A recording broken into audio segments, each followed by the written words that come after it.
ஏரியாவுக்கே கரண்ட்டை நிப்பாட்டணும்னா fuse கேரியரை பிடுங்கினா current நின்றோம் அப்படின்றது எந்த மாதிரியான ஒரு மனநிலைனா, இது இழிவுபடுத்துறதுக்காண்டி சொல்லலை, ஒரு கல்யாணத்தை நிப்பாட்டுவதற்கு சீப்பை திருடி வைத்துக் கொள்வது போன்றது. அவர்களை காயப்படுத்தணும் என்ற நோக்கம் கிடையாது, எளிமையாக புரியணுன்றதுக்காண்டி இதை எடுத்துக்காட்ட சொல்றேன். ஒரு சீப்பை எடுத்தா எப்படி கல்யாணம் நின்றுமோ அதே மாதிரி ஃபியூஸ் கேரியர் எடுத்தா அந்த சைட்ல கரண்ட் கட் ஆயிரும் அப்படின்ற மனநிலை அதை தான் குறிக்கிறது.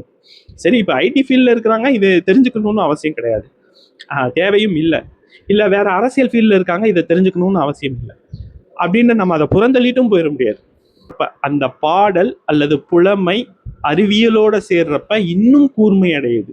அது மாதிரி நம்ம வாழ்க்கை அறிவியலோட சேர்றப்ப இன்னும் கூர்மை அடையும், பகுத்தறிவுக்கு உட்படும், மூட நம்பிக்கை குறையும். இன்னைக்கு ஒரு திருக்குறள் பார்ப்போம். திருக்குறள் மற்றும் அதுக்கு பின்னாடி இருக்கிற அரசியல் மனோபாவம் மற்றும் அறிவியல் இதை சேர்த்து நம்ம பார்க்கலான் இருக்கோம். அதுல ஒரு குறள் என்னன்னா, கற்க கசடர கற்றவை கற்றபின் நிற்க அதற்கு தக அப்படின்ற ஒரு குறள். இந்த குறள் செய்தியா சொல்லல, நீ இப்படி இருக்கணும் அப்படின்ட்டு ஒரு ஆர்டரா சில விஷயங்கள் செய்தியா இருக்கும். இது இப்ப கல்வி இல்லைன்னா என்னென்ப ஏனைய நிறுத்தன்ப இவ்விரண்டும் கண்ணென்ப வாழும் உயிர்க்கு, இது செய்தியா இருக்கும். நம்ம வாழ்ற உயிருக்கு எண்ணும் எழுத்தும் கண்கள் போன்றவை அப்படின்ட்டு ஒரு செய்தியை கூறுற மாதிரி இருக்கும்.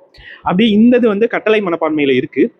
ஆனாலும் இது நம்மளுக்கு என்ன தேவை அப்படின்ற செய்தி மனப்பான்மையில நம்ம எடுத்துக்கணும் அப்படின்றது என்னோட வேண்டுகோள். இப்போ கற்க கசடர இந்த வார்த்தையை பொறுத்த வரைக்கும் ஒரு கல்வியை, அது எந்த விதமான கல்வியாக வேண்டாலும் இருக்கலாம், அது இன்ஜினியரிங்காக இருக்கலாம், இல்லை மெடிக்கலாக இருக்கலாம், எந்த வகையான கல்வியாக இருக்கலாம், அரசியல் கல்வியாக இருக்கலாம், அது ப்ராசஸ் ஆகிக்கிட்டே தான் இருக்கும். தொடர்ந்து அது கசடு இருக்கும், நம்ம கற்போம், திருப்பி கசடு வரும், அது வேற கோணத்தில் பார்க்க வேண்டியது வரும். இன்ஃபேக்ட் இப்போ ஐன்ஸ்டீன் சொன்னதையுமே மறுபரிசீலனை செய்து வருகிறார்கள்.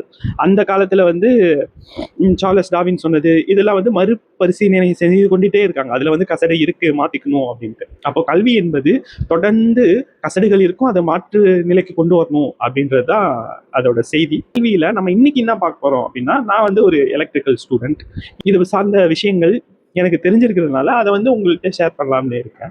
ஏன்னா இது வேற ஒரு ஆங்கிள் உங்களுக்கு உதவலாம் அப்படின்ற கண்ணோட்டத்தில். அப்போ என்ன பார்க்கலாம்னா, எக்ஸாக்டா இப்போ இந்த ஃபியூஸ் கேரியர் அப்படிங்கிறது விஷயமா ஒரு சர்ச்சை போய்கிட்டு இருந்துச்சு. அது சம்பந்தமா தான் பார்க்கலாம் அப்படின்ட்டு.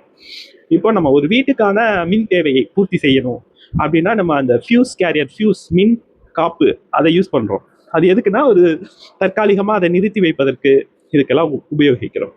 ஒரு பில்டிங்கே பவர் சப்ளை வேணும், அதை நிப்பாட்டணும் அப்படின்னா நம்ம ஃபியூஸ் கேரியரை யூஸ் பண்ண முடியாது. எடுத்துக்காட்டா நம்ம இன்னொன்று பார்த்துட்டு வந்தால் அவங்களுக்கு இன்னொன்று ரொம்ப நல்லா புரியும் அப்படின்றதுக்காக இன்னொரு எடுத்துக்காட்டு போயிடலாம். தோட்டத்தில் தண்ணீர் பாய்ச்சிரும். தண்ணீர் பாய்ச்சிறப்ப என்ன ஆகும்னா, வாய்க்காலில் மடை இருக்கும், அதை நம்ம வாய்க்காவை வெட்டி அடைப்போம். அந்த நீர் ஓட்டத்தை தடுக்கிறதுக்கு அந்த வரப்பு வாய்க்கால் இருக்கு. அப்போ அதை அடைக்கிறது மூலயமா அந்த நீர் ஓட்டத்தை நம்மளால தடுத்துட முடியும். அதே ஒரு ஆற்றுல நீர் வருது, அதை வாய்க்காவை போட்டு அடைக்க முடியுமா? முடியாது. ஏன்னா அங்க நீரோட்டம் அதிகமா இருக்கும், அதனால அதை அடைக்கிறது சாத்தியம் கிடையாது. ஸோ நம்ம வாய்க்கால் நீரை அடைப்பதற்கு என்ன தேவைன்னா அந்த மடை தேவை. அந்த மண் அள்ளி போட்டு அது நின்றுடும், ஏன்னா அதோட ஓட்டம் குறைவு. ஆனா நிறைய தண்ணி வர்ற ஆற்றில் நம்ம போட்டு அதை நிறுத்த முடியாது. எப்படியோ அதே மாதிரி ஒரு வீட்டுக்கு வேணா ஃபியூஸ் கேரியர் யூஸ் பண்ணலாம், ஒரு பில்டிங்கே நம்ம ஃபியூஸ் கேரியரை யூஸ் பண்ண முடியாது. அதுக்கு பதிலாக சர்க்கியூட் பிரேக்கர் அப்படின்ற ஒரு விஷயத்தை யூஸ் பண்ணுவாங்க. அந்த சர்க்கியூட் பிரேக்கர் அதுவே ஒரே சர்க்கியூட் பிரேக்கரை நம்ம யூஸ் பண்ண முடியாது. எடுத்துக்காட்டா நம்ம ஆற்றில் ஒரு மடை யூஸ் பண்ணுவோம், அந்த தேக்கு கருவி மாதிரி, அதை ரவுண்டாக இருக்கும், அதை நம்ம சுத்தினா அதை போய் அடைக்கிற மாதிரி இருக்கும்.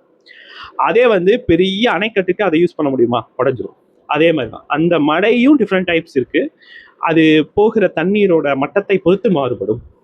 இப்போ ஒரு ஏரியாவுக்கே கரண்ட்டை நிப்பாட்டணும்னா ஃபியூஸ் கேரியரை பிடுங்கினா கரண்ட் நின்றோம் அப்படின்றது எந்த மாதிரியான ஒரு மனநிலைனா, இது இழிவுபடுத்துறதுக்காண்டி சொல்லலை, ஒரு கல்யாணத்தை நிப்பாட்டுவதற்கு சீப்பை திருடி வைத்துக் கொள்வது போன்றது. அவர்களை காயப்படுத்தணும் என்ற நோக்கம் கிடையாது, எளிமையாக புரியணுன்றதுக்காண்டி இதை எடுத்துக்காட்ட சொல்றேன். ஒரு சீப்பை எடுத்தா எப்படி கல்யாணம் நின்றுமோ அதே மாதிரி ஃபியூஸ் கேரியர் எடுத்தா அந்த சைட்ல கரண்ட் கட் ஆயிரும் அப்படின்ற மனநிலை அதை தான் குறிக்கிறது.